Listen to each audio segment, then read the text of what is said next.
Finally looking at the track listing for this album. Tio. Yeah, that's the one I was looking for. Now that what does Tio mean? Uncle. Uncle, that's what it was. I got a D- senior year, but that's not that bad. I mean, I could have done better, but whatever. I'm sure this is going to be a pretty interesting track. I can tell. I mean, it's got to be about a family member or a loss of a family member or something.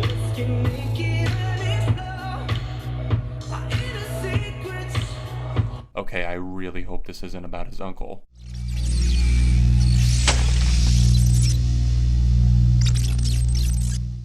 Hey everyone, John from ARTV. It's time for a review of the debut solo album Mind of Mine by former One Direction member Zayn, aka Zayn Malik, but Zayn is too cool for last names now. It's just Zayn, and he's also too cool for your capitalization and grammar. That's right, we're looking at 17, 18, 20 songs, whatever edition of this record you picked up, and they're pretty much all spelled either incorrectly or with just random capitalization. As a grammar nerd, I don't want to say it doesn't get under my skin, but it definitely does. Jokes aside, I was actually kind of looking forward to this Zayn solo effort. He left One Direction about a year ago. One Direction, if you're not familiar, one of the biggest forces in the world of music from the past 5 years. They're officially on hiatus now, but Zayn wasn't on that last record that they put out in the fall, Made in the AM. He went solo, started working on his own material, signed with RCA last summer, and it was like, where is this material at? Because he kept teasing at it, and then he finally put out a single in January called Pillowtalk, and it's easily one of my favorite mainstream pop songs of the year. You're up against Roses, which is really tough, but we'll talk about that in a different video, probably a year in when. I think Pillowtalk is a fantastic, kind of smooth, R&B influenced electro pop jam that definitely showcases what Zayn can do. He was always one of my favorite vocalists in One Direction, and he never got that much of a chance to shine. You can only get so many solos, and you share the spotlight with 4 other dudes. Zayn pulled a producer called Melee, who worked with the likes of Frank Ocean, John Legend, a lot of R&B artists and that sort of thing that had that kind of vibe going on, and I think that Zayn created the album that he wanted to make. And in that sense, I'm happy for him, but does he show up, entertain, put out good material consistently throughout this record? Well, he definitely does show big signs of life here, and that's one positive that I will give it, but it sounds very homogenous. It's just very samey all throughout, and that's something that becomes a problem with repeated listens when you can't pick out tracks that you listened to just 5 minutes ago. You're like, wait, was that Drunk? Or She? Or how does the album sound? I can only describe it like Usher meets Miguel meets Frank Ocean. He's like somewhere in the middle of that little trifecta there, and he's doing something that's definitely his own, but at the same time it's not always that interesting because he doesn't push himself forward. Some of the production often overrides his vocals and the lyrics here, especially when the lyrics are very paper thin. You can't help but focus on some of the rattling drums or the shaking bass or the swirling synth line that's going on in the background of these songs that are very detailed. It's a very well produced and put together album, which is definitely going to surprise some people considering you wouldn't always get that in the world of pop and even R&B music. This is something that's going to stand out to somebody who has an ear to the ground looking for production. But if you're looking for the songs to match and go with it, can't say that they're always here, but let's focus on some of the positives, some of the things that I really enjoyed. First, obviously I thought Pillowtalk was a smash. You guys already know that and understand that at this point.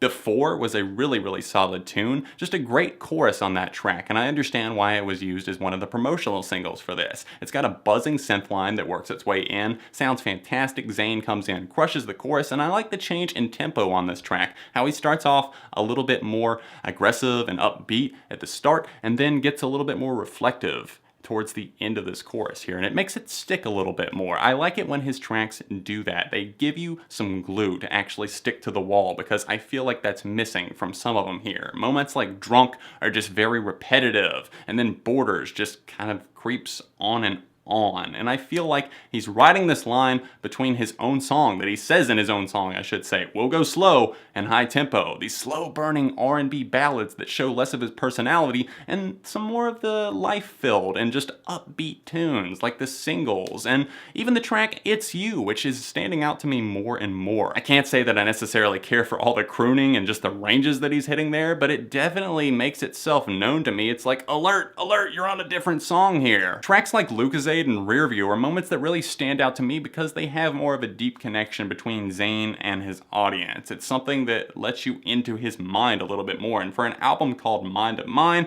I like seeing things that aren't just quite as shallow, as sexual, and not to say that they aren't sexually charged, because I think that both of them are. It just has a little bit more to offer. Rearview in particular being one of my favorite moments on this record, just kind of discussing like exactly not being on the same page as this other person in the relationship, needing space, coming back together. It's a very well done tune. The transitions on this record are pretty damn smooth, and I bring that up mainly because of the track Rearview I just mentioned. That comes out of the track Intermission Flower, which is sung, spoken in Urdu, and I thought that was kind of cool that he brought in a different language there on the track. It sounds really, really nice. A lot better than the opening, Mind of Mine, which just kind of gets on my nerves, to be honest, and I'm ready for Pillowtalk to start. Conflicting feelings on some of these tracks because they're not really reeling me in or rubbing me the wrong way, so I guess that means I'm just falling somewhere in the middle. I already mentioned a couple that I wasn't really digging that much, Drunk being one of those. Borderz, just kind of a flatlining track that doesn't really push any borders whatsoever.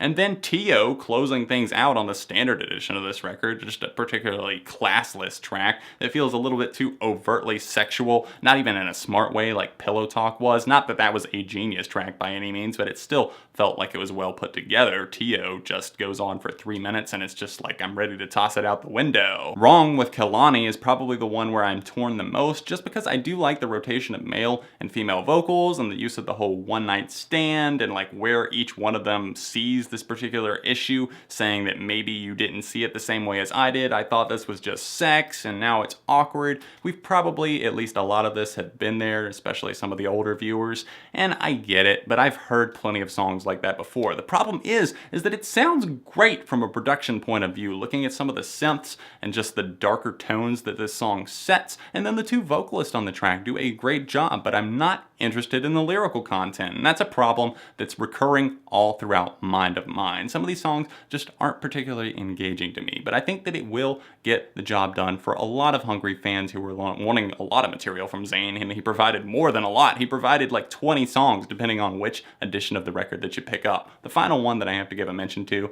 is Like I Would, because it's a tune that was one of the pre-release singles, but it's not on the standard edition of the record. It's cocky, it's catchy, crank it up. It's a good tune. It's about stealing your girl, but it's not Chris Brown level of douchebaggery. It somehow makes it seem a little bit more suave in the whole process. So definitely one of my favorite tunes that Zayn has released as a solo artist thus far. Mind of Mine is less than engaging, but still somewhat appealing. I definitely get why some people would really love this record and why others would dismiss it. I personally am loving some tracks and some I see as more throwaways, so I can't help but give a 3 to Mind of Mine, the debut album by Zayn. Don't forget, this was all just my opinion, so smash that like button, subscribe to the channel, because friends don't let friends go unsubscribed. You can let me know your thoughts on Mind of Mine by Zayn in the comment section down below, or you can click directly below me if you'd like to see my last One Direction review that I did, or just the last review that I did here on this channel. Definitely recommend checking that one out. Thanks for watching. See you guys very soon right here on ARTV.